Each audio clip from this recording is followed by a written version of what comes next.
Today we talk about an issue that affects many Christian homes, an issue that we often overlook: the presence of demonic objects in our lives. The enemy is crafty. He knows how to use objects, symbols, and even our own actions to pull us away from God.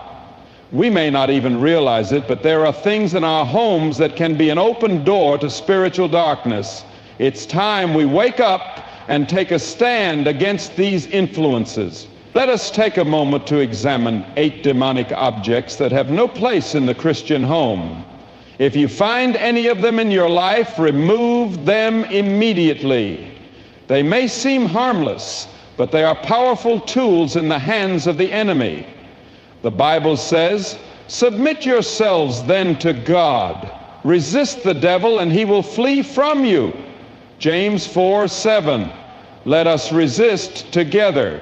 Number 1, idols and religious symbols from other faiths. Idolatry has been a stumbling block for humanity since the earliest days. It is one of the most dangerous spiritual traps because it deceives people into giving honor and reverence to something other than God. In many homes today, idols and religious symbols from other faiths have unknowingly taken up residence. Some of these objects are kept as souvenirs from travels, gifts from friends, or decorations meant to bring an aesthetic or cultural touch to the home. Others are kept because they are believed to bring good luck, protection, or blessings.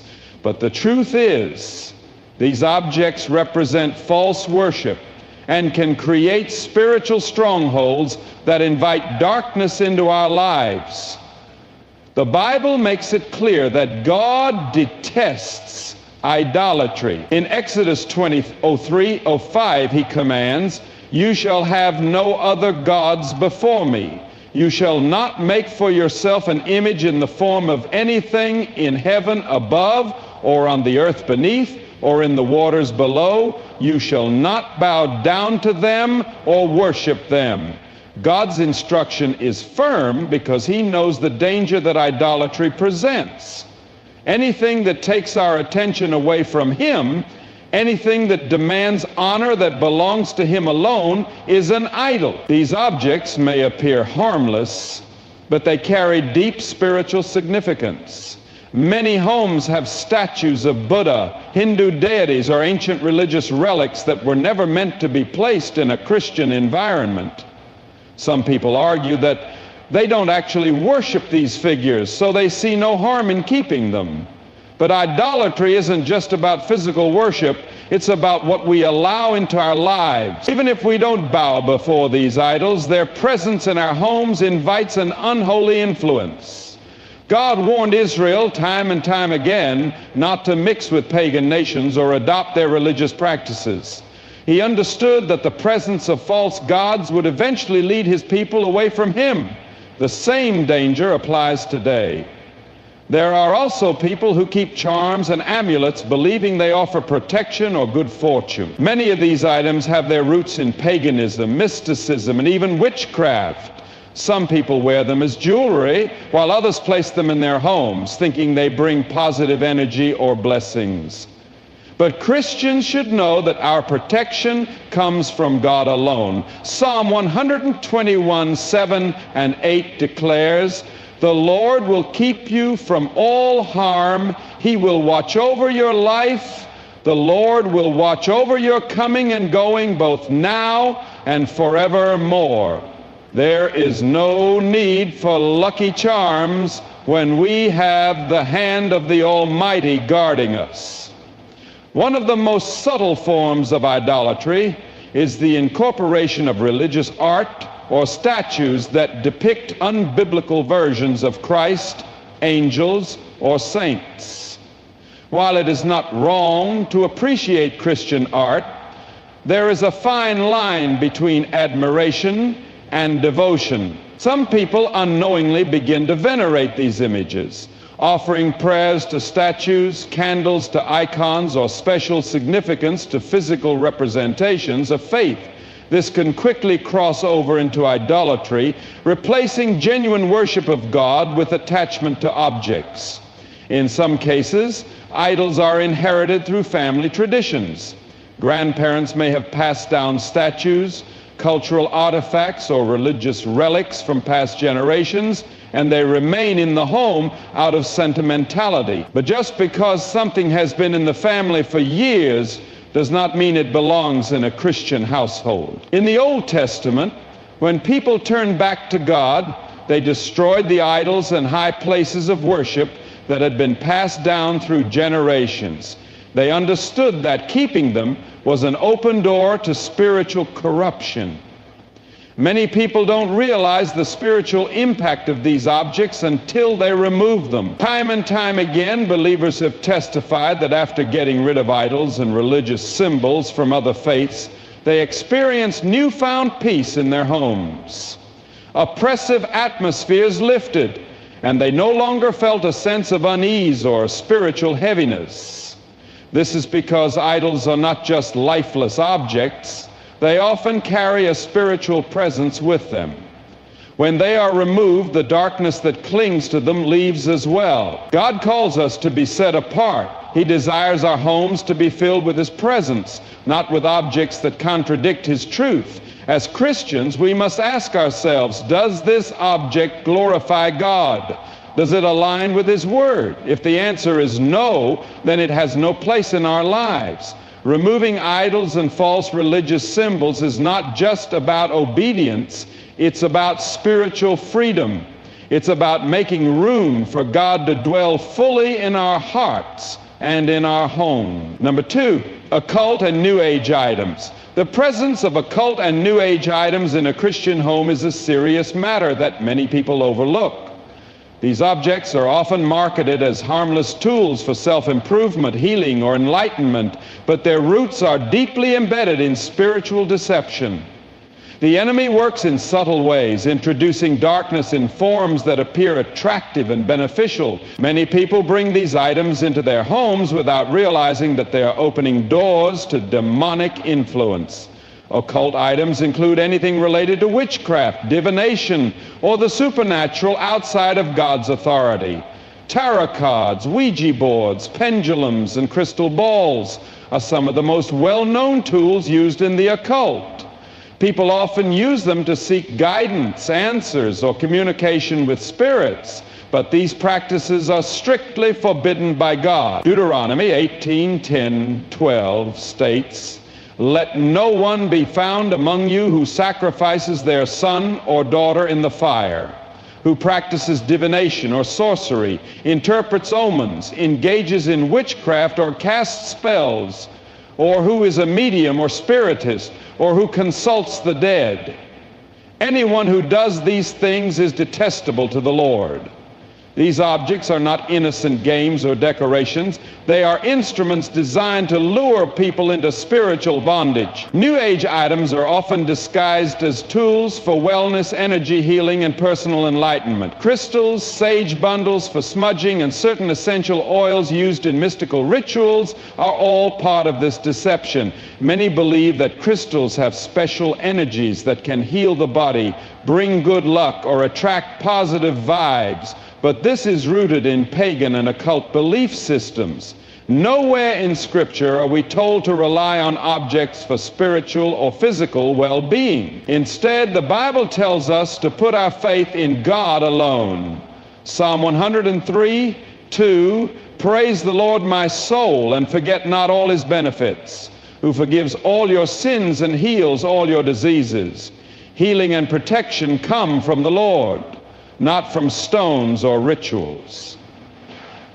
Another dangerous aspect of the New Age movement is the practice of manifesting or using the law of attraction. This idea teaches that a person can control their reality by thinking positive thoughts or speaking desires into existence. While this may sound appealing, it is a deceptive teaching that removes God from the equation.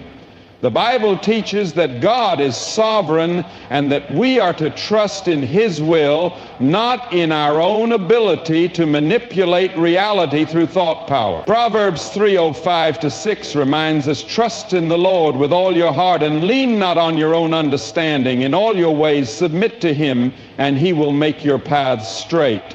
When people place their faith in the universe, energy, or vibrations instead of God, they are engaging in a form of idolatry. Yoga is another practice that has become widely accepted in modern culture, but many do not realize its spiritual origin. While some see it as mere exercise, yoga is deeply rooted in Hindu spirituality, with each pose designed to honor a different deity. Meditation techniques that encourage emptying the mind, chanting mantras, or seeking enlightenment outside of God's Word can expose individuals to spiritual deception. The Bible teaches that true meditation is not about emptying the mind, but filling it with God's truth. Joshua 1:1-8 says, "Keep this book of the law always on your lips. Meditate on it day and night, so that you may be careful to do everything written in it." Occult and New Age books are another way these influences enter the home. Books on witchcraft, astrology, psychic abilities, or self-help philosophies rooted in mysticism can shape a person's mindset in ways they don't even realize. What we read and absorb matters. Romans 12:02 warns, "Do not conform to the pattern of this world, but be transformed by the renewing of your mind." If a book contradicts God's Word or leads a person away from biblical truth, it has no place in a Christian home. Symbols and artwork with occult meanings are also common in households without people realizing their significance. Dream catchers, pentagrams, the all-seeing eye, and certain tribal masks or carvings can carry spiritual attachment. Even if someone does not personally believe in their power, these symbols still represent pagan or occult belief systems that are contrary to the worship of the one true God. Many people don't realize the impact these objects have until they remove them from their lives. There have been testimonies of individuals experiencing spiritual heaviness, nightmares, and disturbances in their homes, only to find relief once they got rid of occult items. These objects create an open door for demonic activity, whether people realize it or not. When something contradicts God's truth, it does not belong in the life of a believer. Christians are called to walk in the light and to reject anything that associates with the works of darkness. Number 3, horror and dark fantasy art. The human mind is deeply influenced by what it sees. Images have a powerful impact, shaping our thoughts, emotions, and even our spiritual atmosphere. In today's world, horror and dark fantasy art have become increasingly popular, finding their way into many homes under the guise of creativity, entertainment, or aesthetic preference.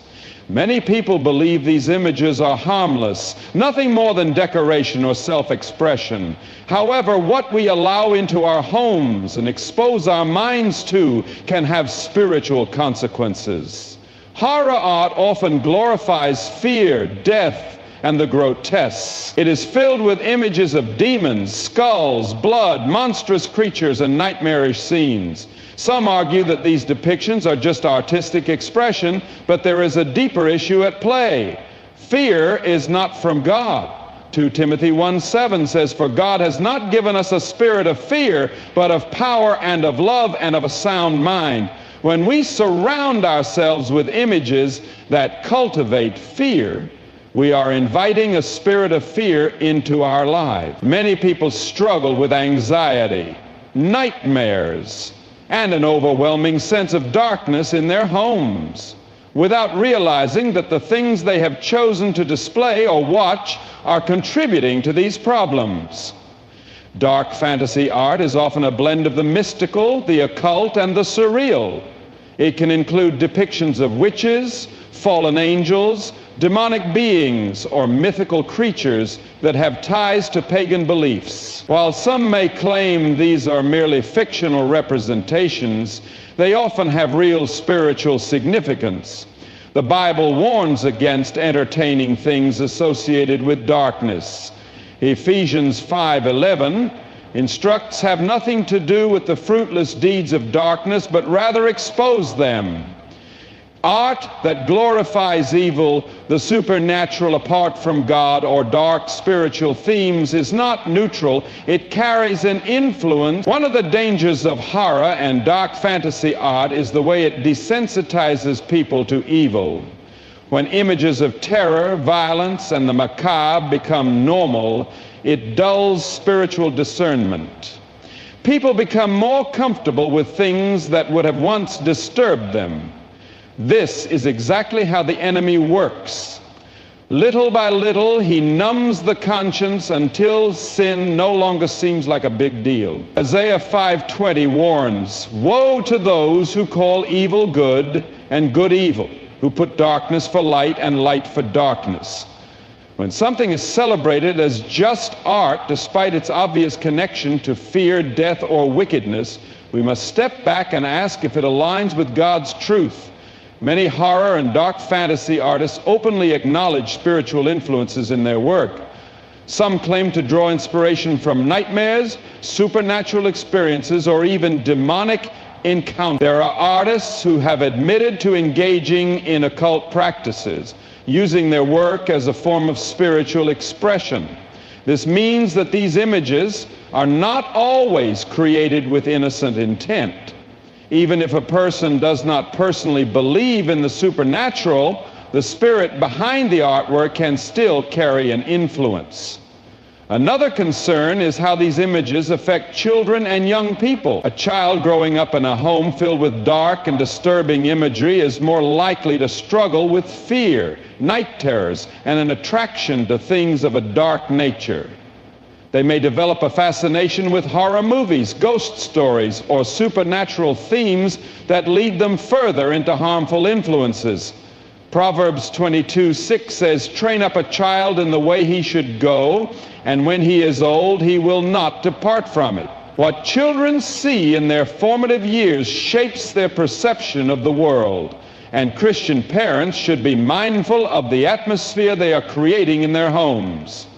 The presence of horror and dark fantasy art also affects the spiritual climate of a home. Many believers have experienced heaviness, oppression, or unexplained fear, only to find relief after removing such images from their surroundings. Darkness attracts darkness. When we fill our homes with things that glorify evil, we should not be surprised if we sense a lack of peace. The enemy uses every opportunity to gain a foothold, and what we choose to display in our living spaces can either invite God's presence or hinder it. Art is a powerful tool capable of reflecting beauty, truth, and the glory of God. Throughout history, Christians have used artistic expression to point people toward the divine. Philippians 4:8 reminds us, finally, brothers and sisters, whatever is true, whatever is noble, whatever is right, whatever is pure, whatever is lovely, whatever is admirable, if anything is excellent or praiseworthy, think about such things. When choosing what to display in our homes, we should ask ourselves whether it aligns with these principles. Images that instill fear, celebrate evil, or depict dark, supernatural themes have no place in the life of a believer. What we surround ourselves with matters, and we must be intentional about filling our environments with things that uplift, encourage, and honor God. Number 4, books and media promoting witchcraft or the occult. Books and media have a profound influence on the mind and soul. They shape perspectives, alter beliefs, and introduce new ways of thinking. In today's culture, witchcraft and the occult are no longer hidden practices reserved for secret societies or the fringes of society. They are openly promoted through literature, television, movies, and music, often disguised as entertainment, fantasy, or self-empowerment. Many Christians unknowingly bring these influences into their homes, believing them to be harmless fiction, yet they fail to recognize the spiritual dangers they pose. The Bible is clear in its warnings against witchcraft and the occult. Deuteronomy 18:10-12 states, "Let no one be found among you who sacrifices their son or daughter in the fire, who practices divination or sorcery, interprets omens, engages in witchcraft or casts spells, or who is a medium or spiritist, or who consults the dead. Anyone who does these things is detestable to the Lord." Despite this warning, books and media that glorify these practices have become some of the most popular forms of entertainment in the world. They are marketed to children, teenagers, and adults alike, normalizing the use of magic, spells, spirit communication, and supernatural powers that operate outside of God's authority. Fantasy books and movies often introduce characters who use spells, potions, and enchantments as a means of gaining power or control. While some argue that these stories are simply fiction, the reality is that they open doors to deeper interest in the occult. What begins as innocent curiosity can lead to an exploration of real-world witchcraft, Wicca, and other occult practices. Many testimonies exist of individuals who started with fantasy books about magic, but eventually sought out actual spell books, tarot readings, or energy work in pursuit of the power they read about. The enemy uses fascination to draw people in gradually, making them believe there is nothing wrong with seeking supernatural experiences apart from God. Occult books are not limited to fiction. There is a vast array of literature dedicated to teaching real magic, divination, astrology, and spirit communication. These books claim to offer wisdom, guidance, and hidden knowledge, but they ultimately lead people away from God's truth. Many self-help books now incorporate mystical practices, encouraging readers to tap into universal energy, communicate with spirit guides, or use affirmations to manifest their desires. These teachings are rooted in deception, leading people to trust in forces other than God for wisdom, protection, and provision. Proverbs 3:6 reminds us, "Trust in the Lord with all your heart and lean not on your own understanding. In all your ways submit to him, and he will make your paths straight." Seeking knowledge or power from any source outside of God is a direct violation of his command. Music and movies play an equally significant role in normalizing occult practices. Many mainstream songs include lyrics about summoning spirits, casting spells, or making deals with the devil. Some artists openly embrace demonic imagery in their performances, using symbolism that glorifies darkness and rebellion against God. The entertainment industry has become a powerful tool in desensitizing people to the reality of spiritual warfare. What once would have been considered disturbing or satanic is now considered artistic expression. But the influence of these things is real, whether people acknowledge it or not. Horror movies featuring demons, possession, and supernatural forces of darkness are another gateway into the occult.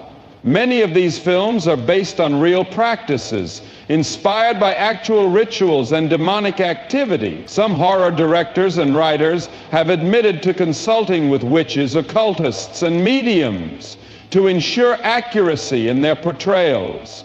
When people watch these movies, they are exposing themselves to spiritual darkness.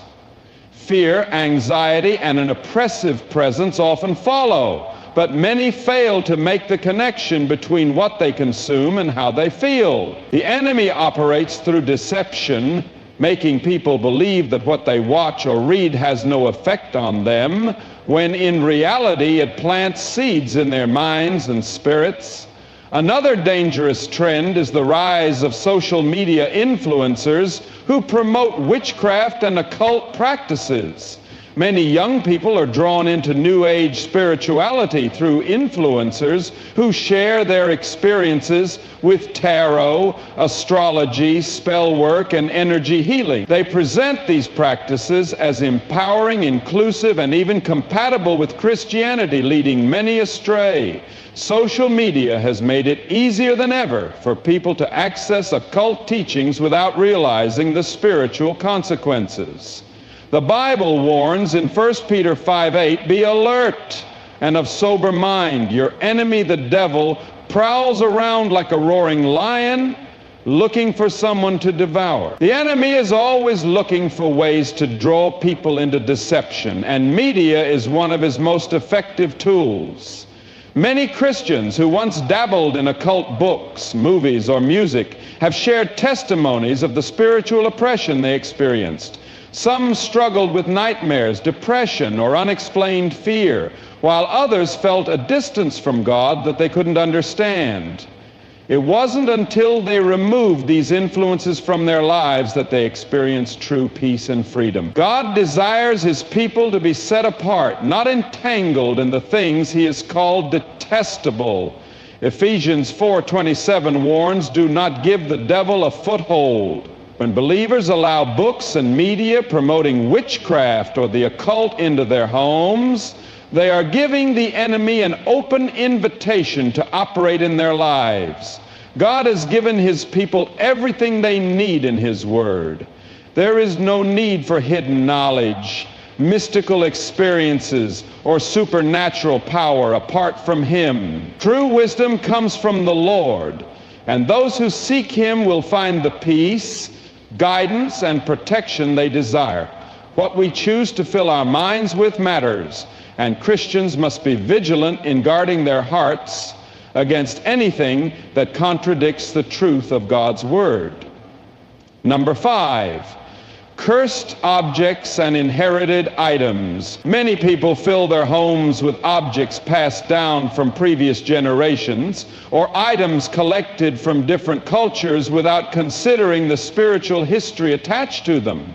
Some objects carry a past that is not just historical but spiritual, and they can serve as open doors to demonic influences.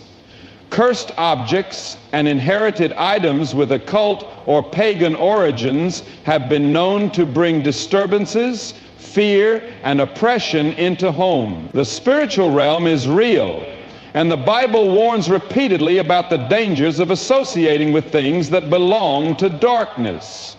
Cursed objects can take many forms. Some are items used in occult rituals, such as voodoo dolls, hex bags, talismans, and charms believed to carry supernatural power. These objects are created with the intention of harnessing spiritual energy, but that energy does not come from God. Instead, it is rooted in demonic influence. Even if someone acquires such an item unknowingly, its presence in the home can still affect the atmosphere. Many people who have kept objects linked to witchcraft or pagan rituals report strange occurrences, unusual sounds, unexplained fear, and even spiritual attacks until the item is removed. Statues and artifacts from other religions or cultures can also carry a spiritual presence. Many of these items were originally dedicated to false gods or used in idol worship. The Bible is clear about the dangers of idolatry. Psalm 115:4, Journal 8 speaks of idols made by human hands, saying that those who trust in them will become like them. Some may argue that these objects are nothing more than art, but if they were used in spiritual practices or dedicated to a deity, they can retain that connection. Inherited items can also carry a spiritual burden, especially if they come from ancestors who were involved in the occult, secret societies, or false religions. Objects such as Masonic regalia, ritual tools, books on magic, or jewelry with occult symbols may have been passed down through generations, bringing spiritual oppression into the lives of those who possess them. Many people hold on to these items out of sentimentality, unaware that they are keeping a connection to something that does not align with God's will. The Bible warns in Exodus 20:5 that the iniquities of the fathers can carry down through generations. Spiritual bondage can be passed down, and physical objects can be a link to that oppression. Even common household items can become cursed if they have been used in occult practices or dedicated to darkness. Some people have unknowingly purchased second-hand items that carried spiritual baggage, clothing, jewelry, books, or furniture that had been used in rituals or belonged to individuals deeply involved in witchcraft. Objects taken from places of high spiritual activity, such as temples, shrines, or haunted locations, can carry lingering effects. Some believers have shared testimonies of experiencing strange nightmares, unease, or misfortune after bringing such objects into their homes, only to find relief after discarding them. Symbols and charms marketed as good luck or protection can also be dangerous. Items like dream catchers, evil eye amulets, and lucky talismans are often linked to pagan and occult belief systems. Many believe they hold protective power, but placing faith in an object rather than in God's protection is a form of idolatry. Isaiah 42:8 says, "I am the Lord, that is my name. I will not yield my glory to another or my praise to idols." Trusting in an object for luck, safety, or prosperity shifts dependence away from God and onto something that cannot truly provide security. Music, books, and movies that have been created with an intentional spiritual influence can also carry a lasting effect. Some musicians and authors openly admit to channeling spirits, engaging in occult rituals, or dedicating their work to darkness. Even if someone enjoys the artistic value of such works, they are still exposing themselves to the spiritual forces behind them. Many believers have testified to experiencing a shift in their home atmosphere after removing books and media that glorify darkness. Certain antique items, especially those associated with superstitions, spiritual ceremonies, or secret societies, can be linked to demonic activity. Some heirlooms, such as masks, ceremonial knives, or occult books, have been tied to generational curses. People often hold on to these objects without realizing the negative spiritual influence they bring. Stories of believers feeling immediate peace and breakthrough after destroying or discarding such items are not uncommon. God calls His people to be set apart, to remove from their lives anything that stands in opposition to His truth. Acts 19:19 provides an example of new believers in Ephesus burning their books of magic after coming to Christ, showing that they understood the importance of cutting ties with objects connected to darkness.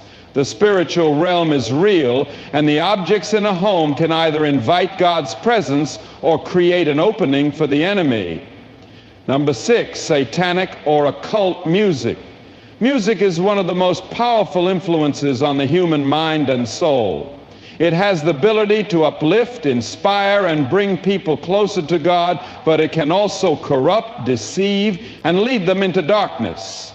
Many do not realize the spiritual impact of the music they listen to, believing it to be nothing more than entertainment. Yet throughout history, music has been used as a tool for both worship and rebellion. The enemy understands the power of sound, and he has used music as one of his greatest weapons to influence the hearts and minds of people, often without them even realizing it.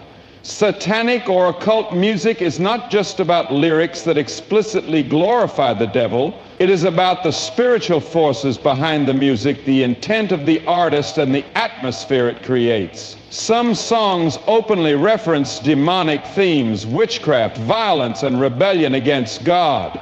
Others may be more subtle, using symbolic language, hidden messages, or hypnotic rhythms that affect the subconscious mind.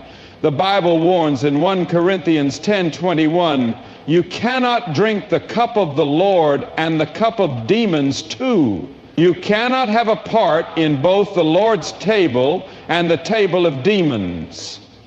Music that celebrates darkness, whether through lyrics, intent, or spiritual influence, opens the door for demonic oppression.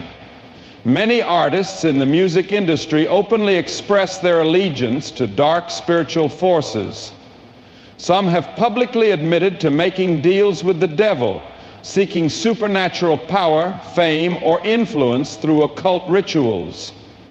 Symbolism associated with Satanism, such as inverted crosses, pentagrams, and all-seeing eyes, frequently appears in music videos, album covers, and live performances. Some musicians include prayers, chants, or spells in their songs, drawing from ancient occult practices and invoking demonic presence. These influences are not accidental or artistic coincidences. They are intentional acts of spiritual rebellion. The Bible warns about the power of words in Proverbs 18:21, stating, "The tongue has the power of life and death." Music is an extension of speech, and the words spoken in songs carry weight. Many songs promote themes of depression, suicide, hatred, immorality, and destruction. When people repeatedly listen to these lyrics, they are meditating on them, allowing the message to shape their thoughts and emotions.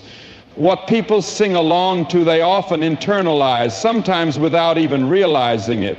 Many who have struggled with fear, anxiety, and negative thoughts have found relief after removing occult or satanic music from their lives. Some genres of music are built around aggression, rebellion, and darkness. Heavy metal, gothic rock, and certain forms of rap and electronic music have been known to incorporate demonic imagery, violent themes, and occult symbolism. The energy behind these genres often stirs up feelings of anger, chaos, and unrest. Even instrumental music can carry a dark spiritual influence if it was composed with the intention of channeling demonic forces. Music festivals and concerts that promote these themes can become environments of spiritual oppression, where attendees engage in activities that invite demonic influence into their lives. There are testimonies of individuals who were once involved in the music industry sharing how certain songs and beats were created through demonic inspiration. Some musicians have admitted to being under the influence of spirits when writing or performing their music.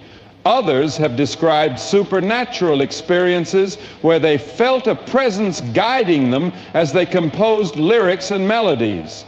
This is not surprising, as the enemy has always sought to use music to draw people away from God and into deception.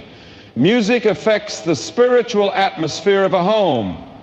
Many Christians who have experienced constant strife, unease, or fear in their households have traced it back to the type of music being played. When music glorifies sin, rebellion, and the demonic, it invites those very things into the listener's life. Just as worship music invites the presence of God, satanic or occult music invites darkness. 2 Corinthians 6:14 asks, "What fellowship can light have with darkness?" Believers must be mindful of what they allow into their hearts and homes. Music is not neutral. It either draws a person closer to God or leads them further from Him.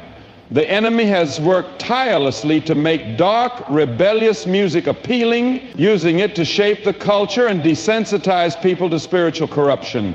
Many do not realize they are consuming messages that contradict God's truth because the music sounds catchy or entertaining. The deception is subtle but effective, as the enemy does not always work in obvious ways. God created music to be a means of worship, a way to glorify Him and experience His presence. Satan, once a high-ranking angel involved in heavenly worship, has perverted music to serve his own agenda. The battle for the soul is often fought through the things people consume, and music is one of the most powerful influences in that battle. Every believer must examine the music they listen to, asking whether it aligns with the truth of God's Word or if it carries a spirit of rebellion, darkness, or deception. Number 7, fortune-telling devices. Fortune-telling devices have existed for centuries, offering people a false sense of guidance, control, and insight into their futures. These objects, whether seemingly innocent or explicitly tied to occult practices, are dangerous because they invite deception and open doors to demonic influence. Many who use them do so out of curiosity, unaware that they are engaging with spiritual forces that do not originate from God. The Bible is clear in its warnings against divination, yet in today's world, fortune-telling devices are not only accepted but widely marketed as entertainment, self-discovery tools, or harmless games. Tarot cards are one of the most well-known fortune-telling devices, used for centuries to predict the future and uncover hidden truths. Each card carries symbolic meanings, and practitioners claim that they can tap into spiritual energies to provide insights about love, career, health, and destiny. What many do not realize is that tarot cards have deep roots in the occult, and the spirits behind them are not benign. Those who have used tarot cards often report feeling a shift in their spiritual lives. Some experience fear, confusion, or even paranormal activity. The deception of tarot is that it offers answers apart from God, leading people away from faith and into reliance on supernatural forces that do not belong to Him. Ouija boards are another common tool used for divination, often marketed as a game, but known to be a serious gateway to the demonic. Many who have used Ouija boards in an attempt to contact spirits or receive messages have encountered terrifying experiences. Some have reported hearing voices, seeing apparitions, or even feeling a dark presence in their homes. The problem with the Ouija board is that it is not just a toy, it is an invitation. The Bible warns in Leviticus 19:31, "Do not turn to mediums or seek out spiritists, for you will be defiled by them. I am the Lord your God." When people use Ouija boards, they are communicating with spirits that are deceptive and dangerous. These spirits do not bring peace or truth, they bring fear and bondage. Pendulums are often used in divination to answer yes or no questions, with practitioners claiming that the movement of the pendulum reveals guidance from a spiritual source. Some believe that the pendulum connects to their subconscious mind, while others insist that it taps into universal energy or spirit guides. Regardless of the explanation, the act of using a pendulum for divination places trust in something other than God. Isaiah 8:19 warns, "When someone tells you to consult mediums and spiritists who whisper and mutter, should not a people inquire of their God?" Seeking answers from an object rather than from the Lord is a violation of faith and an open door to deception. Astrology and zodiac charts also fall under the category of fortune-telling devices, leading many to place their trust in celestial patterns rather than in God's sovereignty. People turn to horoscopes for daily guidance, believing that the alignment of stars and planets determines their personality, relationships, and future. While astrology has been around for thousands of years, the Bible repeatedly warns against seeking knowledge through the stars. Deuteronomy 4:19 cautions, "And when you look up to the sky and see the sun, the moon, and the stars, all the heavenly array, do not be enticed into bowing down to them and worshiping things the Lord your God has apportioned to all the nations under heaven." Many who follow astrology fail to realize that it is a form of divination, one that places fate in the hands of creation rather than the Creator. Crystal balls, scrying mirrors, and other reflective surfaces have long been used in occult rituals to gain supernatural insight. The practice of staring into a reflective object to receive visions or messages is known as scrying, and it is directly connected to spirit communication. Those who engage in scrying believe they are receiving wisdom from an unseen force, but the truth is that they are inviting spirits that operate outside of God's will. These spirits do not provide divine revelation. They provide counterfeit knowledge meant to mislead and entrap. Even seemingly innocent devices like fortune-telling games, spirit dice, or digital divination apps can serve as open doors to deception. Some online platforms now offer virtual tarot readings, AI-powered horoscopes, and automated spirit board simulations, making occult practices more accessible than ever. Many people engage with these tools for fun, but the spiritual consequences remain the same. What begins as a game can lead to an unhealthy reliance on these devices, causing people to seek answers from the supernatural rather than from God's Word. Divination in all its forms is dangerous because it undermines faith in God's plan. It promises insight but delivers deception, leading people away from trust in the Lord and into spiritual bondage. The enemy does not need people to openly worship him. He only needs them to turn their eyes away from God and towards something else. Whether it is a deck of tarot cards, a Ouija board, or a simple horoscope app, anything that seeks to reveal the future outside of God's authority is a counterfeit path that leads to destruction. Number 8, sinful objects encouraging immorality. The things people bring into their homes have a powerful influence on their thoughts, behaviors, and spiritual lives. Many do not realize that certain objects can encourage immorality, subtly leading them away from God's truth. The enemy does not always work through obvious means. Sometimes he operates through deception, making sinful things appear normal, harmless, or even desirable. When objects promoting immorality are present in a home, they can influence the atmosphere, desensitize the mind, and open the door for temptation. One of the most dangerous categories of sinful objects is media that glorifies lust, impurity, and perversion. This includes explicit magazines, movies, TV shows, and even books that promote sexual sin. Many justify consuming this type of content as entertainment. But the Bible warns that what a person allows into their eyes and mind affects their heart. Jesus said in Matthew 6:22 through 23, "The eye is the lamp of the body. If your eyes are healthy, your whole body will be full of light. But if your eyes are unhealthy, your whole body will be full of darkness." What people watch and read shapes their thoughts, and prolonged exposure to immoral content can lead to an increased tolerance for sin. Another common sinful object is inappropriate clothing.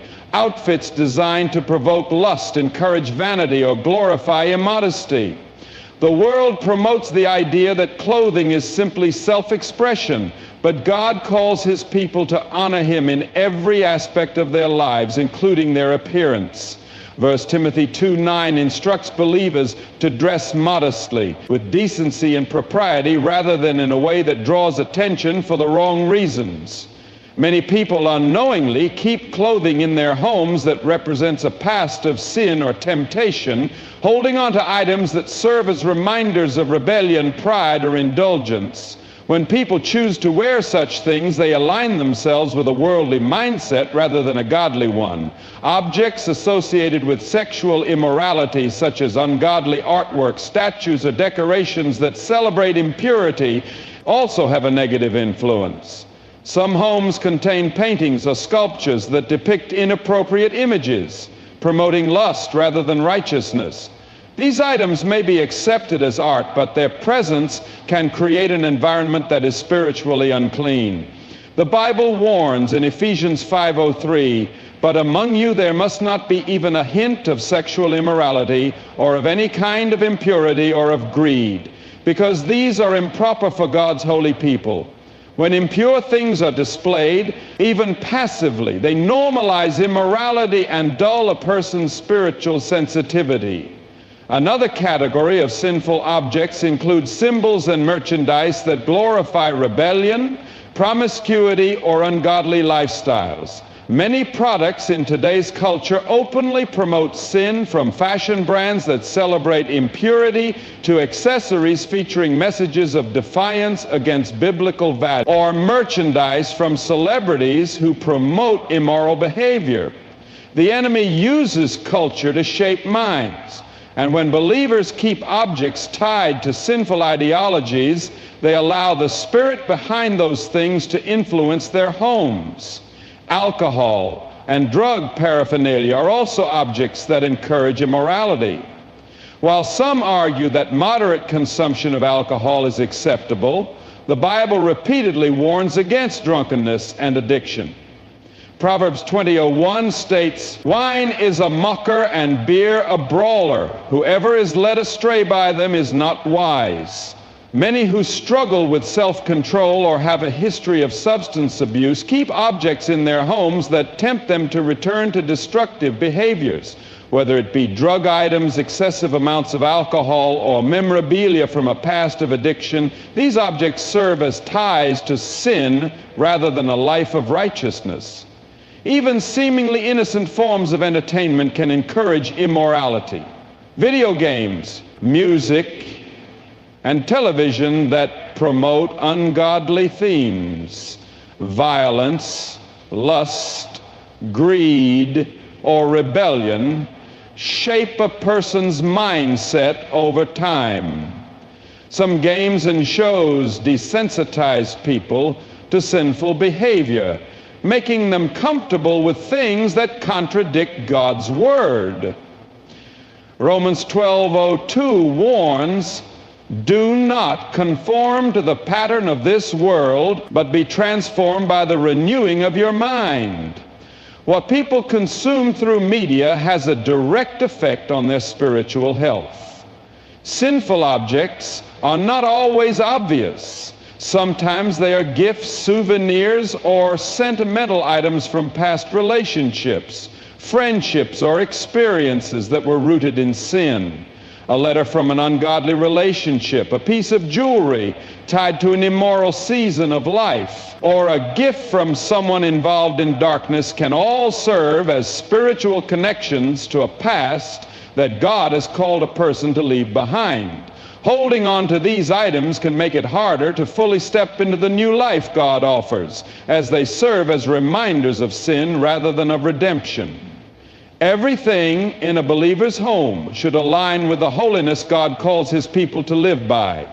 If an object promotes lust, rebellion, impurity, or any form of sin, it does not belong in the home of a follower of Christ.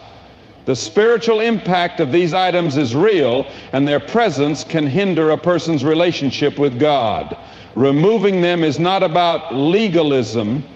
It is about ensuring that nothing in the home invites temptation, deception, or darkness. A home dedicated to the Lord should reflect His truth, purity, and righteousness in every way. The objects within a home have a profound impact on the spiritual atmosphere, influencing the hearts and minds of those who live there. Many people unknowingly invite darkness into their lives by keeping items that carry demonic influence, promote immorality, or encourage practices forbidden by God. Whether it be occult tools, cursed objects, music with dark spiritual ties, or media that glorifies sin, these things create open doors for deception, temptation, and spiritual oppression. God calls His people to be set apart, to remove anything that does not align with His truth, and to dedicate their homes to His presence. Just as the early believers in Acts 19 destroyed their books of magic to break every connection to sin, Christians today must take inventory of their homes and remove anything that does not honor God. The enemy works subtly, using entertainment, art, sentimental items, and cultural influences to gain a foothold. What seems harmless or insignificant can in reality be an invitation for spiritual bondage. True peace, protection, and freedom come when a home is filled with God's presence rather than objects tied to darkness. A believer's home should reflect the holiness of God, serving as a place of prayer, worship, and righteousness. By cleansing their homes of demonic and sinful objects, Christians take a stand against the enemy's influence and create an environment where God's light can shine fully.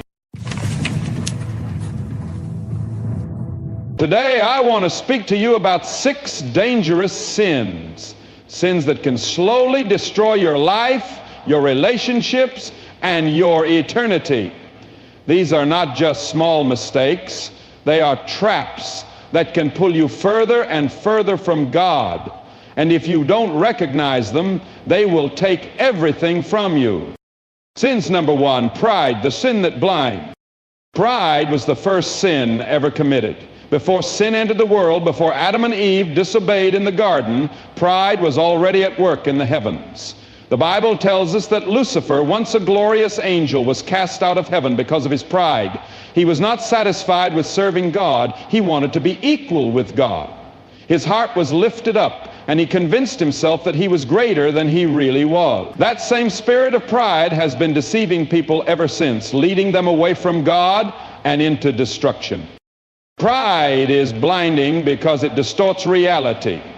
A person consumed by pride cannot see themselves as they truly are. They do not recognize their weaknesses. They ignore their sins and they justify their actions, believing they are always right. Pride keeps people from acknowledging their need for God because it makes them think they can handle life on their own. It makes them trust in their own wisdom instead of seeking God's guidance. It makes them ignore correction and resist change because they believe they already know best. Pride hardens the heart.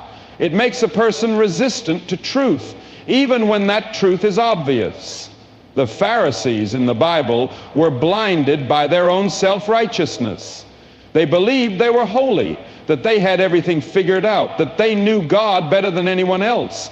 But when the Son of God stood before them, they rejected him. Their pride kept them from seeing the truth. It made them blind to the very salvation that was right in front of them.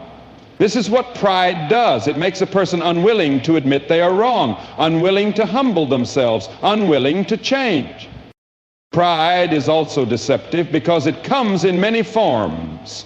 Some people think pride only looks like arrogance, boasting, showing off, thinking you are better than others.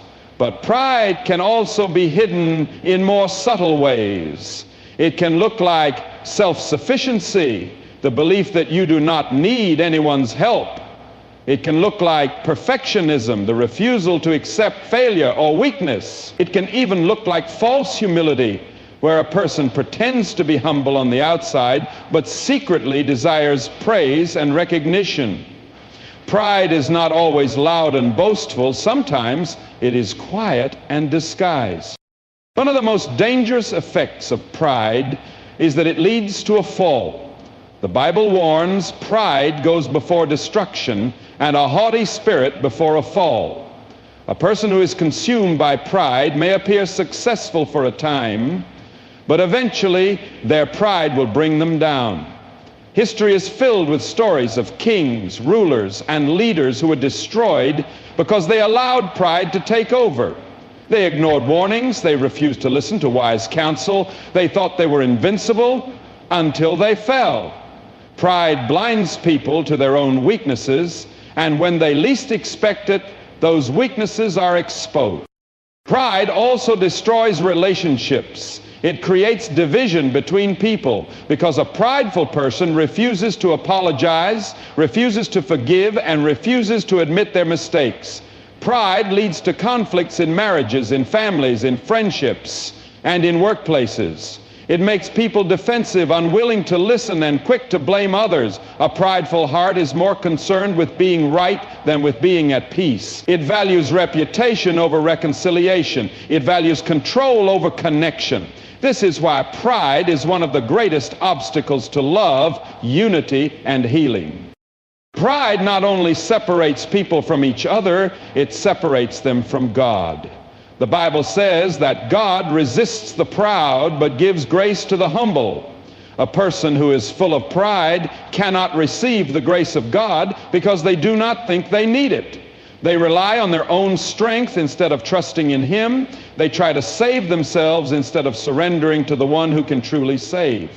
This is why pride is so dangerous. It keeps people from repentance. It keeps them from turning to God. It keeps them from seeing their need for salvation.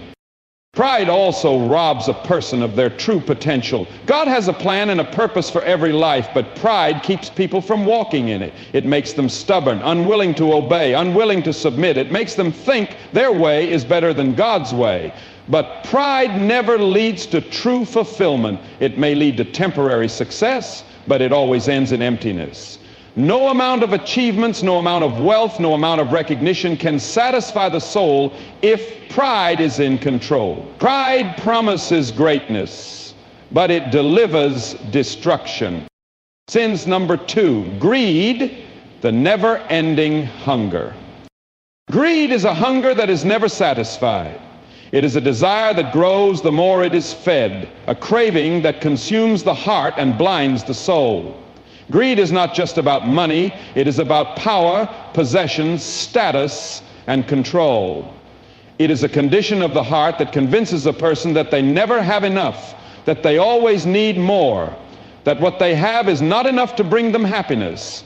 But greed is a liar. It promises fulfillment, but it only leads to emptiness. It promises security, but it only breeds fear. It promises joy, but it only produces misery. Greed is deceptive because it often starts small. It begins with a simple desire, a little more money, a little more comfort, a little more recognition. There is nothing wrong with wanting to improve one's life, with working hard, with achieving success. But greed takes that desire and turns it into an obsession. It whispers, just a little more and you'll be happy. Just a little more and you'll be secure. Just a little more and you'll be satisfied. But no matter how much a person gains, the hunger never ends. What once seemed like enough quickly becomes insufficient. The person who once dreamed of having a comfortable home now dreams of a mansion. The person who once wanted a stable job now wants to be the richest person in the room. The person who once wanted recognition now craves power over others. Greed feeds on itself, growing stronger with every gain. Greed is dangerous because it blinds people to what truly matters. A person consumed by greed begins to see everything and everyone as a means to an end. Relationships become transactional. Time with family is sacrificed for more work, more deals, more success. Morals and ethics become flexible. Bent in whatever direction leads to more profit. A person driven by greed will justify dishonesty, manipulation, and even betrayal if it means getting ahead. They will sacrifice their integrity for a little more wealth. They will compromise their character for a little more power. They will ignore the needs of others because their own desires consume them. History is filled with stories of people destroyed by greed. Kings and rulers who had everything but wanted more, only to lose everything in the end. Businessmen who built empires but lost their souls in the process. Families torn apart by the fight for inheritance. Friends who became enemies over money. Greed does not just take from the one who is consumed by it, it also takes from those around them. It destroys trust. It breaks relationships. It turns love into rivalry, loyalty into betrayal. The Bible warns that the love of money is the root of all kinds of evil. It does not say money itself is evil. Money is a tool, neither good nor bad. But the love of money, the obsession with wealth, the never-ending hunger for more, that is where the danger lies. A person who loves money will do anything to get it. They will lie, cheat, steal, manipulate. They will oppress the weak, exploit the poor, and ignore the suffering of others as long as they can increase their wealth. They will do as they are and live as they please as long as they can increase their wealth. Greed hardens the heart, making a person indifferent to the pain of others.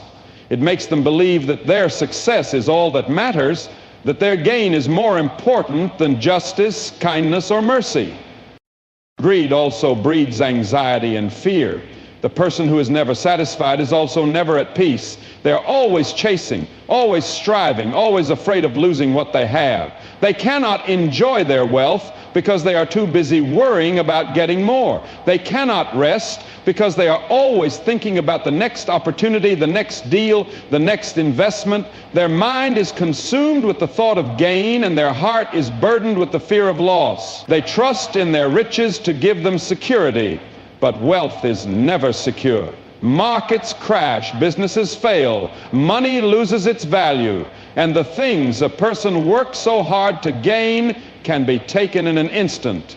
Yet greed convinces them to keep chasing, to keep striving, to keep believing that just a little more will finally be enough. Greed is not just about money. It can take many forms. It can be greed for power, for fame, for influence. It can be greed for attention, for control, for success. It can be greed for material possessions, always wanting the newest, the best, the most expensive. It can be greed for pleasure, always looking for the next thrill, the next high, the next indulgence.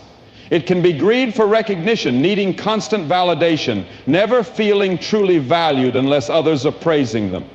No matter what form it takes, greed always leads to the same place: emptiness.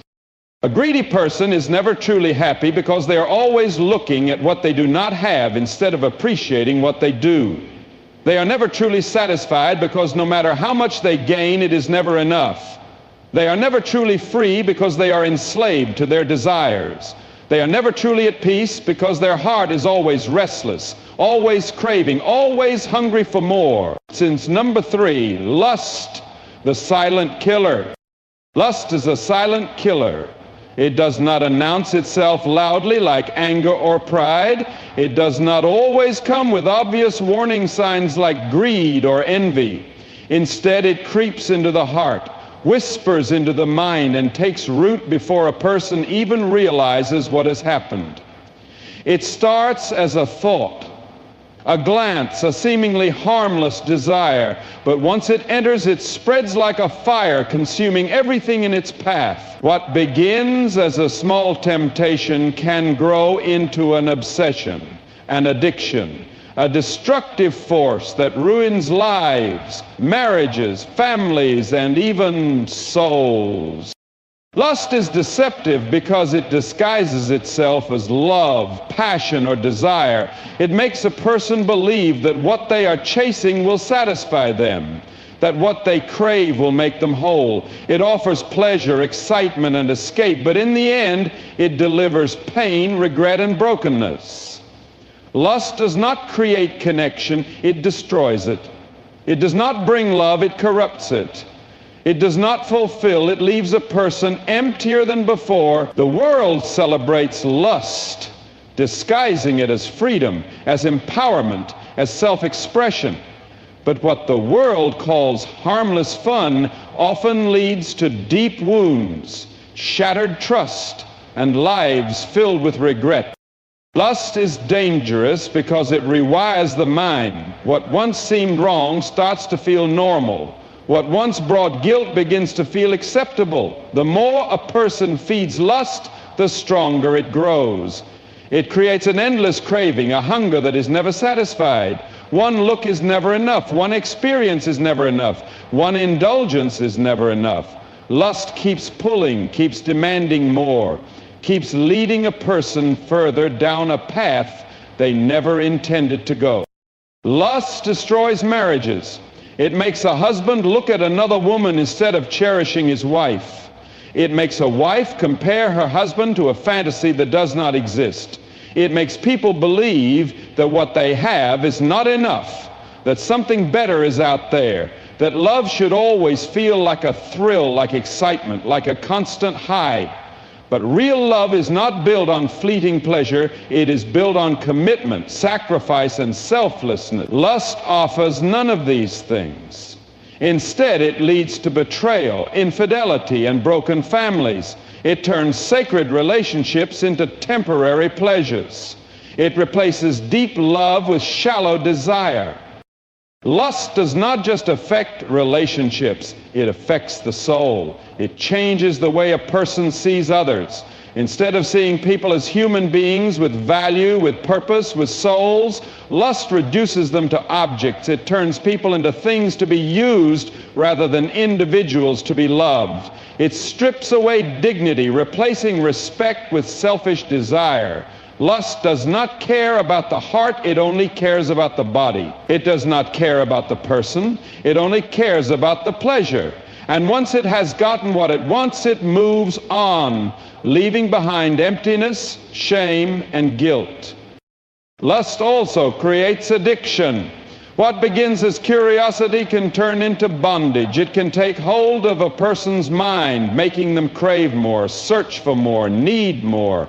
Lust enslaves. It makes a person lose control, unable to stop even when they know it is destroying them. It clouds judgment, leading people into situations they never thought they would be in. It leads to secret lives, hidden habits, and double identity. It creates guilt that never goes away, a constant cycle of indulgence followed by regret. The deeper a person falls into lust, the harder it becomes to escape. Lust does not just impact individuals, it corrupts entire societies. It devalues marriage, destroys families, and weakens morals. It turns what is sacred into something cheap, what is pure into something polluted.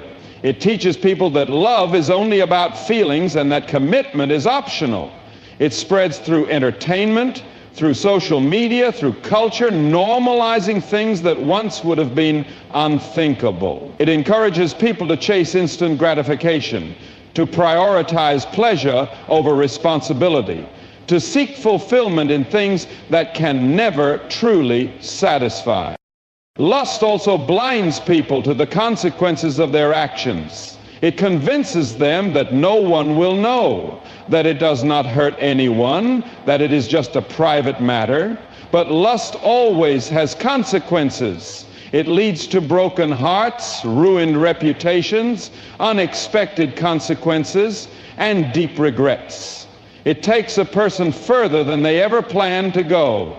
What starts as a simple indulgence can end in complete devastation. What begins as a small compromise can lead to complete ruin. Lust may seem harmless at first, but it always comes at a cost. Sins number 4, envy, the poison of the soul. Envy is a poison that slowly destroys the soul.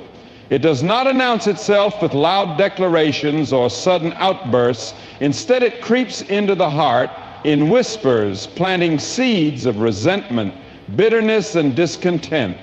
It makes a person look at the blessings of others and feel dissatisfied with their own. It replaces gratitude with comparison, joy with jealousy, and peace with a restless longing for what belongs to someone else. Envy does not just make a person want more, it makes them despise those who have what they do not. It is not simply the desire for success, wealth, or happiness. It is the deep, gnawing resentment that someone else has it instead. Envy distorts reality. It makes a person believe that others have it easier, that life is unfair, that they have been cheated out of what they deserve. It convinces them that their own blessings are small, insignificant, unworthy of appreciation. A person who is consumed by envy is never satisfied because their eyes are always on someone else's life. They cannot enjoy their own successes because they are too busy measuring them against someone. They cannot celebrate others' victories because they feel like personal losses. Even when they achieve their own goals, envy robs them of joy, whispering that someone else still has more, still has better, still has something they do not. Envy has been the cause of countless betrayals, conflicts, and downfalls throughout history. It was envy that drove Cain to kill his brother Abel. Cain was not angry because he had nothing. He was angry because Abel's sacrifice was accepted while his was not. Instead of seeking to change himself, instead of looking within, he allowed envy to turn into hatred and hatred into murder. The first recorded act of violence in human history was fueled by envy, and it has not stopped since. Envy does not just affect individuals, it corrupts entire societies. It fuels division, turning people against each other. It makes people resentful of those who have more, rather than being inspired to work harder. It creates a culture of competition rather than cooperation, making people see success as a limited resource, as if one person's gain must mean another's loss. It destroys friendships, turning admiration into rivalry. It poisons workplaces, making colleagues sabotage one another rather than lift each other up. It even infiltrates families, pitting siblings against each other, parents against children, husbands against wives. Envy blinds people to their own gifts and abilities. It makes them overlook their own potential because they are too focused on someone else's. Instead of developing their own strengths, they waste their energy resenting those who have already succeeded. They do not see the hard work, the sacrifices, or the struggles behind another person's success. All they see is the end result, and it fills them with bitterness. But envy does not motivate, it paralyzes. It does not inspire, it drains. It does not push a person forward, it holds them back, keeping them trapped in a cycle of resentment and self-pity. Envy breeds ungratefulness. A person consumed by envy cannot see the blessings in their own life because they are too busy counting the blessings of others. They fail to appreciate what they have, always thinking that something else, something more, something different would finally bring them happiness. But envy is never satisfied. It is a hunger that only grows the more it is fed. The more a person compares, the more they feel they are lacking. The more they focus on others, the less they value themselves. Envy keeps a person trapped in a constant state of dissatisfaction, making them blind to the goodness that is already in their hands. Envy also leads to deep misery. A person ruled by envy is never at peace. Their mind is always occupied with thoughts of others, what they have, what they achieve, how they live. Instead of celebrating life, they live in a state of frustration and bitterness. They begin to resent people who have done nothing wrong. They distance themselves from those they once admired. They create imaginary rivalries, competing with people who do not even know they are in a race. Envy isolates. It makes a person bitter toward others and miserable within themselves. Envy, if left unchecked, can turn into hatred. It starts as silent jealousy, but over time it festers, growing into anger and resentment. It makes a person secretly wish for the downfall of others, hoping that their success is short-lived. It creates a dark desire to see others fail just so they can feel better about themselves. But no one who lives with envy ever truly wins. Even if the person they envy loses everything, they will still not be satisfied. Envy is a thief. It steals joy, peace, gratitude, and contentment.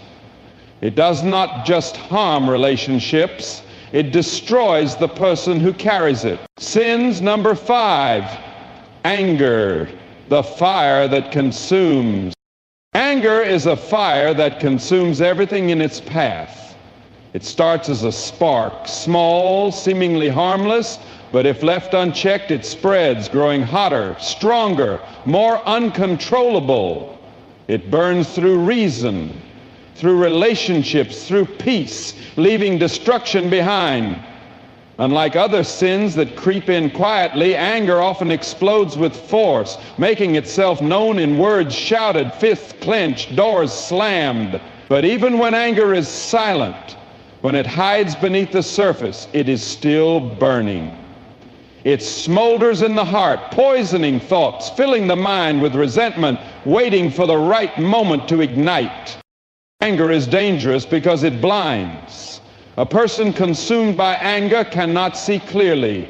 They do not see the damage they are causing, the people they are hurting, the bridges they are burning. They speak without thinking, act without reason, destroy without realizing the cost. Anger makes people say things they can never take back. It makes them lash out at those they love. It makes them hold on to grudges long after the moment has passed. It turns minor offenses into major battles. It distorts reality, making a person believe they are justified, that their rage is righteous, that they have every right to be consumed by their fury. But anger rarely leads to justice. It only leads to destruction. Anger does not just hurt others. It destroys the person who carries it. It fills the heart with bitterness, with tension, with unrest. A person ruled by anger cannot find peace. Even when they are not lashing out, their mind is still at war. They replay offenses over and over, feeding their fury, reliving their pain. They justify their resentment, refusing to forgive, refusing to let go. But anger is a prison. It chains a person to the past, keeping them locked in a cycle of hurt and revenge. The longer anger is held, the heavier it becomes, until it is all-consuming, controlling thoughts, emotions, even actions. Some anger comes suddenly erupting in a moment, triggered by an offense, an insult, an injustice. It flares up like a fire set to dry grass, raging with intensity before eventually burning out. But other anger is slow burning. It is the kind that simmers beneath the surface, growing stronger over time. It is the unresolved anger of betrayal, of disappointment, of wounds that never healed. This kind of anger is more dangerous because it is not always obvious. It is hidden behind forced smiles, behind silent resentment, behind bitterness disguised as indifference. But it is still there, shaping the way a person thinks, the way they speak, the way they live. Anger can also be passed down. A person who grows up in a home filled with anger often carries it with them. They learn to respond to life with rage, to solve problems with aggression, to treat love as a battlefield. They carry the fire of past generations, repeating the same patterns, creating the same destruction. Anger breeds anger. Hurt people hurt people. Those who have been wounded often wound others. And unless the cycle is broken, it continues, burning through families, through friendships, through entire lives. Anger also deceives. It makes a person feel powerful, righteous, strong. In the heat of the moment, anger gives a sense of control, a rush of energy, a feeling of superiority. But that power is an illusion. Anger does not bring victory, it brings regret. It does not make a person strong, it makes them reckless. It does not prove righteousness, it proves a lack of self-control. Many have destroyed their own lives in a single moment of unchecked anger. Words spoken in rage have ended marriages, broken friendships, ruined reputations. Actions taken in fury have led to violence, to loss, to consequences that can never be undone. Anger also poisons relationships. It builds walls between people, turning small disagreements into lifelong feuds. It makes a person unwilling to listen, unwilling to compromise, unwilling to forgive. It replaces love with hostility, peace with conflict, unity with division. A person controlled by anger cannot maintain healthy relationships because their temper pushes people away. They become difficult to be around, unpredictable, exhausting. Friends grow distant, family members walk on eggshells, love is strained, and in the end, anger leaves a person alone, isolated by the fire they refused to put out. Uncontrolled anger does not just affect the person feeling it, it spreads to everyone around them. It changes the atmosphere of a home, turning it from a place of peace to a place of tension. It affects workplaces, making environments toxic, filled with hostility and resentment. It affects communities, leading to violence, division, hatred. The world is filled with the effects of anger. Wars fought over pride, relationships ruined over offenses, lives lost over moments of uncontrolled rage. Anger, when left unchecked, does not just burn the one who holds it, it sets everything around them on fire. Sin's number 6, sloth, the silent thief of destiny. Sloth is the silent thief of destiny. Unlike other sins that make themselves known through action, sloth is defined by inaction. It is not loud like anger or boastful like pride. It does not strike with force like greed or consume with passion like lust. Instead, it creeps in quietly, disguising itself as comfort, as rest, as an excuse to wait until tomorrow. But tomorrow turns into next week, next month, next year. And before a person realizes it, sloth has stolen their purpose, their potential, and their calling. Sloth is not just laziness. It is a deeper indifference, a spiritual and mental apathy that makes a person unwilling to strive, to grow, to take responsibility for their life.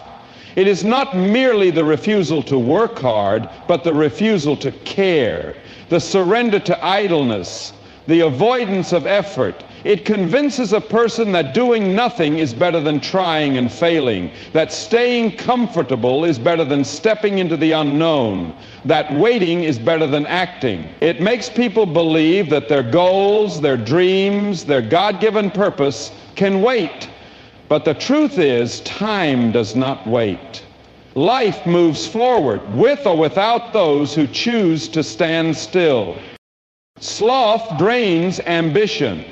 It whispers that there is always time later, that there is no need to rush, that effort is exhausting and not worth it. It convinces people to put off responsibilities, to neglect their gifts, to waste the days they have been given. But days turn into years, and wasted years turn into regret. A person consumed by sloth looks back on their life and sees missed opportunities, abandoned dreams, talents never developed, goals never pursued. They realize too late that time cannot be reclaimed, that the moments they wasted could have been the very moments that changed their lives. Sloth also robs a person of discipline. It makes simple tasks seem like burdens, turns minor responsibilities into overwhelming challenges. It keeps people from pushing through difficulty, from embracing discomfort, from developing the endurance needed to grow. Success in anything, work, relationships, personal development, requires effort, consistency, and perseverance. But sloth refuses to pay the price. It seeks shortcuts, easy roads, paths that require no sacrifice. And in the end, it leads to nothing. A person ruled by sloth may dream of success, but without action, without work, without effort, those dreams remain just that. Dreams, never reality. Sloth does not just affect a person's external life. It affects their inner life as well. It weakens the spirit, dulls the mind, and creates an emptiness that no amount of entertainment, distraction, or temporary pleasure can fill. A life without purpose, without action, without striving towards something greater becomes a life of quiet misery. Sloth convinces people that doing nothing will bring them peace, but instead it brings frustration, restlessness, and dissatisfaction. The soul longs for purpose, for meaning, for growth, but sloth denies it these things, leaving a person feeling empty, lost, and unfulfilled. Sloth is also a destroyer of faith. It makes a person passive in their relationship with God, content to drift instead of seeking, to remain stagnant instead of growing. It convinces people that they do not need to pray today, that they can read Scripture later, that spiritual growth can wait, but a faith that is not fed grows weak. A relationship with God that is not pursued begins to fade. Sloth does not destroy faith in a moment, it erodes it over time, making a person lukewarm, indifferent, spiritually asleep.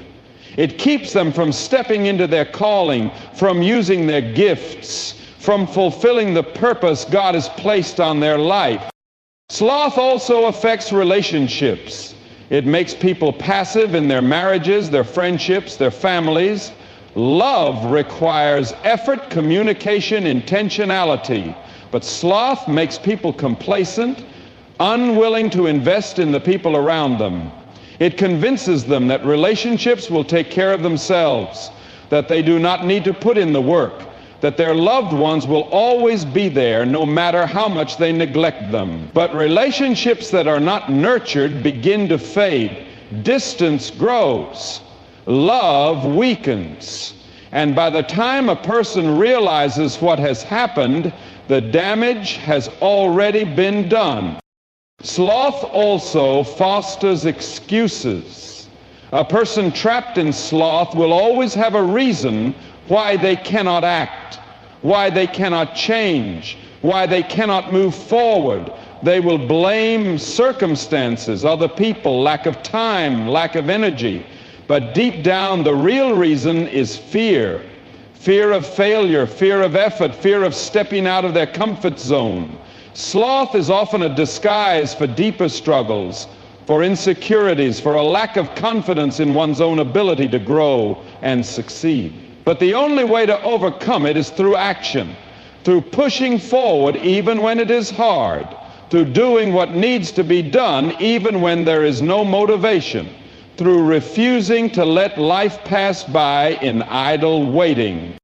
Sloth convinces people that rest is the goal, that ease is the purpose of life, that comfort is what will bring happiness.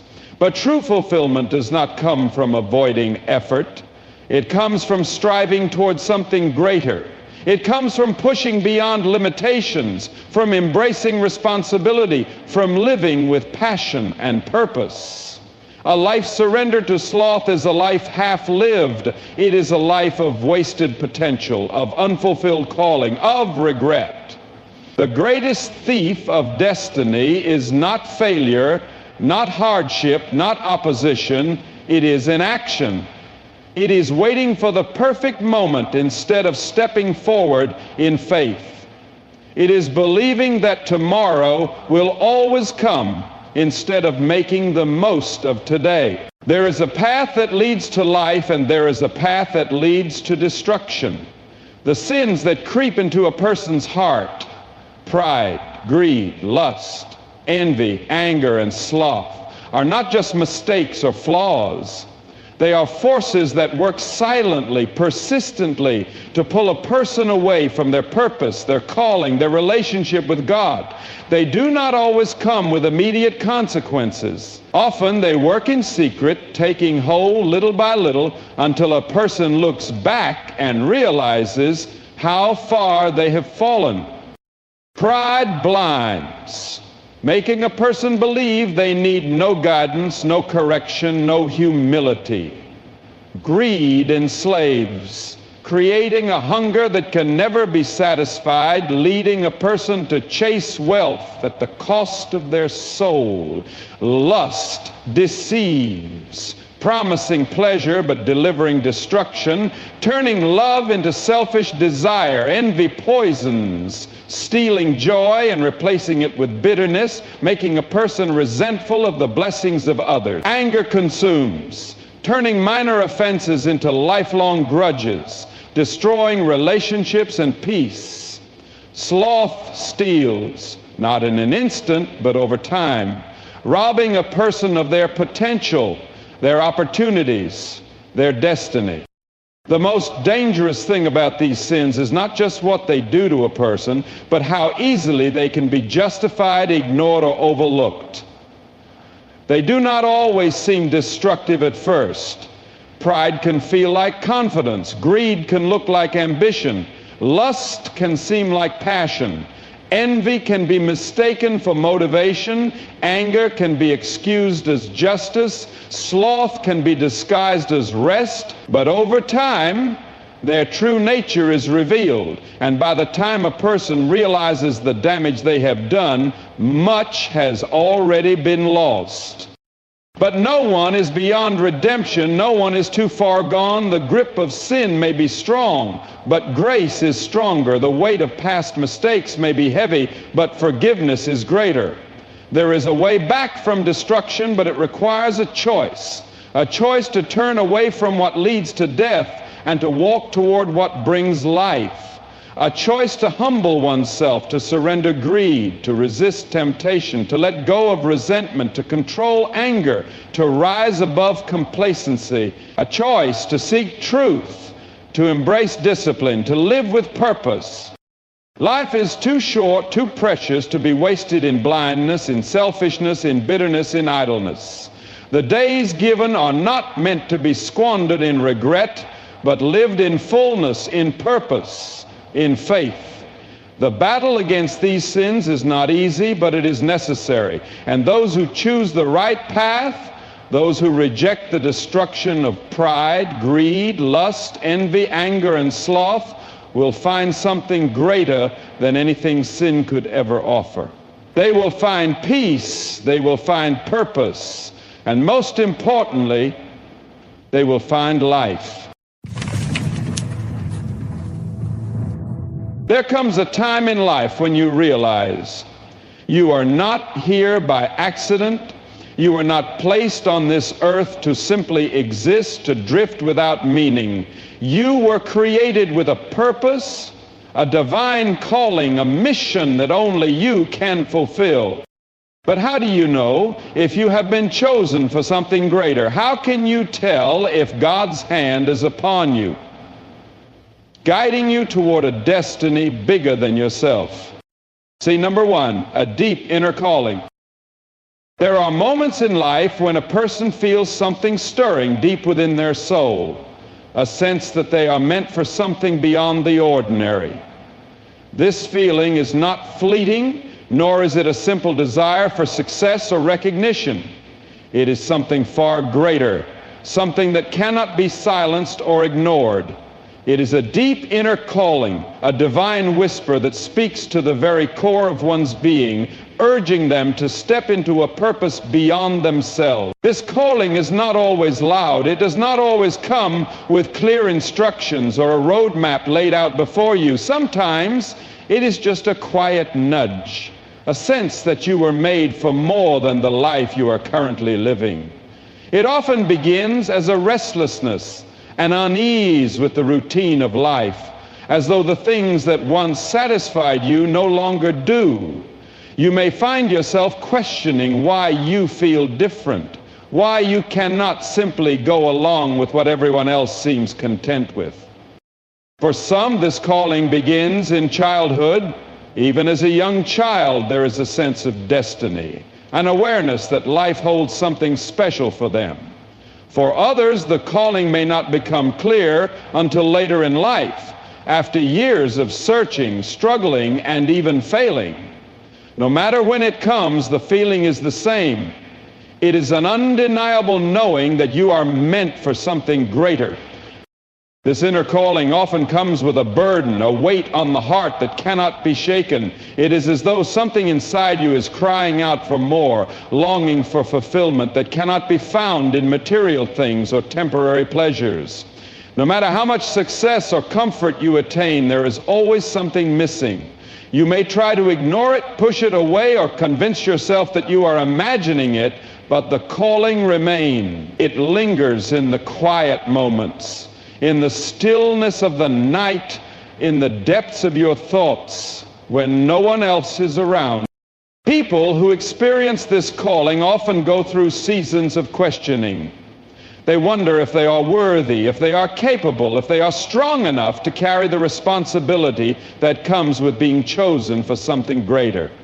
Doubt creeps in, whispering that they are not good enough, that they are too weak, too flawed, too unqualified. But the calling does not depend on human qualification. It is not about being perfect.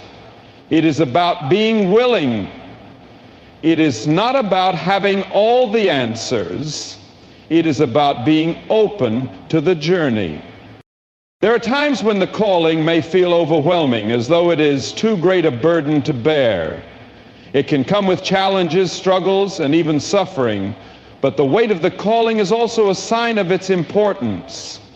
Anything that is truly valuable, anything that has the power to change lives, to make an impact, does not come easily. Those who are called for something greater must be refined, strengthened, and prepared for the task ahead.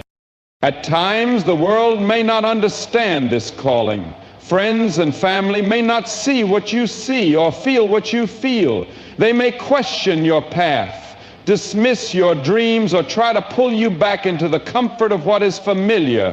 But a calling from deep within cannot be dictated by the opinions of others.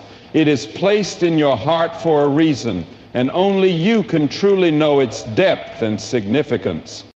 Some may spend years searching for meaning, trying different paths, only to find that the calling was always there, waiting for them to acknowledge it. It is not something that can be created by ambition alone. It is not a career choice, a hobby, or a personal goal. It is a divine assignment, something that comes from beyond this world. It is the reason you were born, the purpose for which you were created. Sign number 2, unusual trials and challenges. When a person is chosen for something greater, their path is rarely smooth. Life does not hand them an easy road, free of obstacles and struggles. Instead, they face trials that seem heavier than what others endure. These challenges are not random. They are part of the preparation. They serve a purpose, shaping and refining the one who has been called. The weight of these trials may feel unbearable at times, but they are not meant to break a person. They are meant to strengthen them, to mold them into someone who can carry the responsibility of a higher calling. For many, these trials begin early in life. Some face hardships in their childhood, growing up in difficult circumstances, feeling isolated, misunderstood, or burdened by struggles beyond their control. Others encounter adversity later in life, when they think they have found stability, only to be shaken by unexpected loss, failure, or pain. The trials come in many forms: financial hardship, betrayal, rejection, illness, or overwhelming obstacles that make the dream seem impossible. These are not coincidences. They are the fire that purifies, the pressure that turns raw stone into a diamond. A person chosen for a greater purpose often experiences seasons of loneliness. There are times when it feels as though no one understands, as if they are walking a road no one else can see. The friends they once had may not be able to go with them where they are meant to go. The relationships they relied on may fall away. This loneliness is not punishment, it is separation. When someone is being prepared for something extraordinary, they cannot always walk with the crowd. They are set apart, called to stand where few are willing to stand. These trials also test faith. A person may believe they are called to something great, but when life throws hardship after hardship in their path, doubt begins to creep in. They question if they heard correctly, if they are truly meant for more. The delay, the setbacks, the suffering, none of it makes sense in the moment. But the greater the purpose, the greater the test. Those who are chosen must learn endurance, perseverance, and unwavering faith. They must develop a strength that does not come from comfort, but from walking through the fire and coming out refined. Pain has a way of producing wisdom. Those who have never struggled, who have never been tested, lack the depth and understanding needed to truly impact others.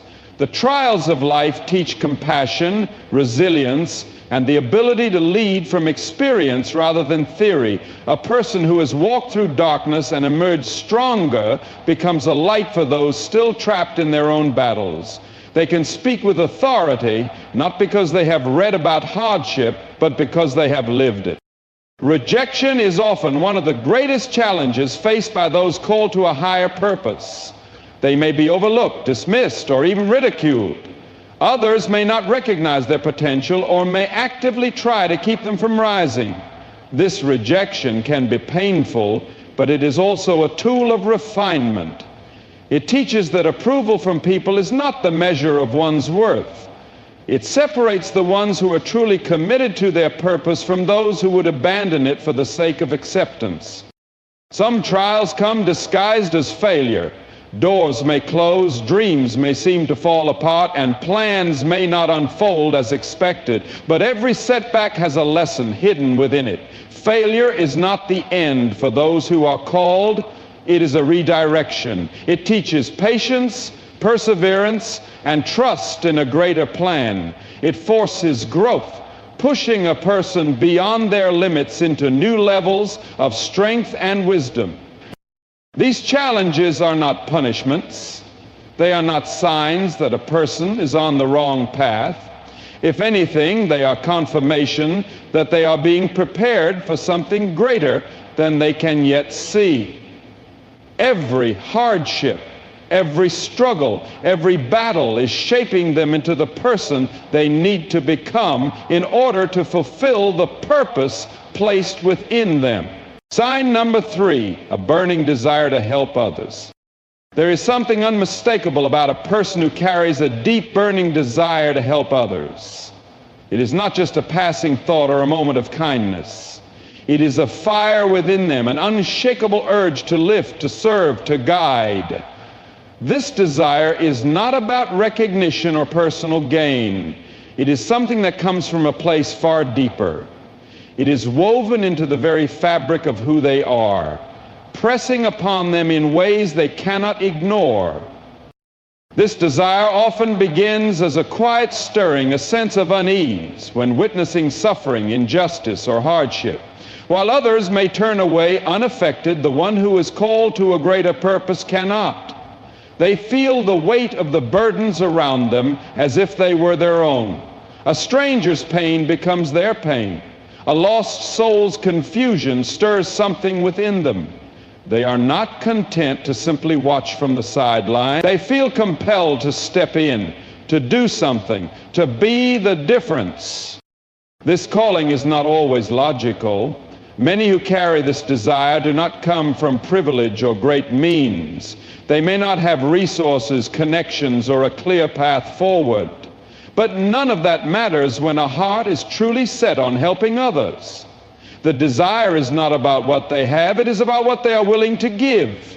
And when a person is truly called to serve, they do not wait for ideal circumstances. They find a way even when the way is unclear. For some, this calling is evident from an early age. They're the ones who step up when others shrink back, the ones who instinctively encourage, comfort, and uplift. For others, the desire is awakened through experience, through their own pain, struggles, and hardships. They know what it feels like to suffer, to be lost, to feel unseen, and because of that, they cannot bear to see others go through the same. Their past wounds become a source of purpose, pushing them to be the support that they once needed. A person who is truly called to help others often finds that the burden does not go away, no matter how much they try to ignore it.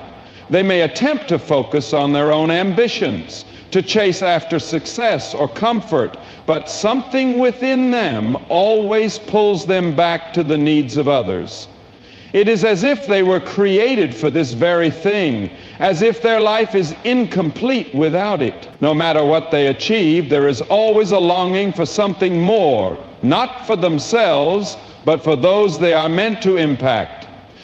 This desire also comes with challenges. Not everyone will understand it. Some will question why they give so much, why they care so deeply, why they sacrifice when they don't have to. They may be mocked, discouraged, or even criticized for their passion. The world often tells people to focus on themselves, to seek their own happiness first, to look out for their own interests. But the one who is truly called to serve cannot be satisfied by a life lived only for themselves. Their fulfillment comes not from what they receive, but from what they give. There is also a weight to carrying this kind of heart. When a person feels the suffering of others so deeply, it can be overwhelming. They may struggle with the pain they witness, feeling helpless at times, wondering if their efforts truly make a difference. But even in those moments, the desire does not fade. It remains, pushing them forward, reminding them that even the smallest act of kindness, the simplest word of encouragement can change a life.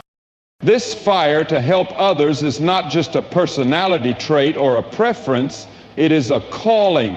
It is a sign that a person has been chosen for something greater, that their life is meant to be a vessel for something beyond themselves. They do not serve because they must, they serve because they cannot do otherwise. Their heart beats for others, and no matter where life takes them, that calling will always remain. Second, number 4, restlessness in the ordinary. There are those who go through life feeling an unshakable restlessness, a deep sense that they were not meant to simply exist within the ordinary routines of life. It is not that they are ungrateful or that they do not appreciate the blessings around them. It is something much deeper, something they cannot explain to others who seem content with the predictable, the routine, the expected path. They try to settle, to embrace the normal, to do what is considered practical, but something inside of them refuses to be satisfied. There is a stirring in their soul, a quiet but persistent voice telling them that they were created for something more. This restlessness does not always make sense.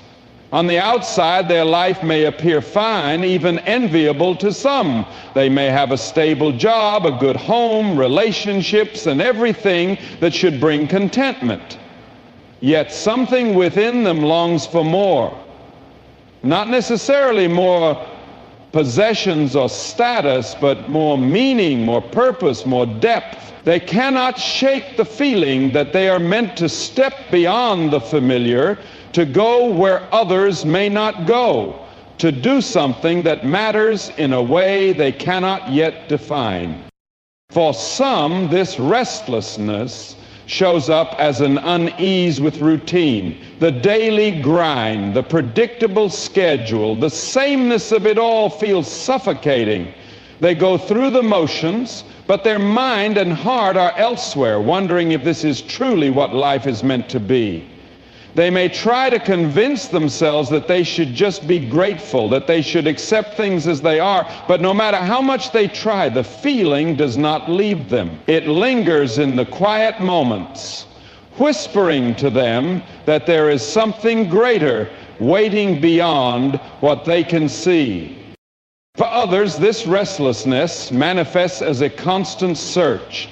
They try different jobs, different hobbies, different places, hoping that something will finally make them feel at peace, but no matter what they do, the longing remains. They may feel frustrated, wondering why they cannot just be satisfied like everyone else. But what they do not realize is that this restlessness is not a curse. It is a calling. It is a sign that they were never meant to blend in with the crowd, to follow a path that was never theirs to begin with. There is also a deep sense of urgency that comes with this kind of restlessness.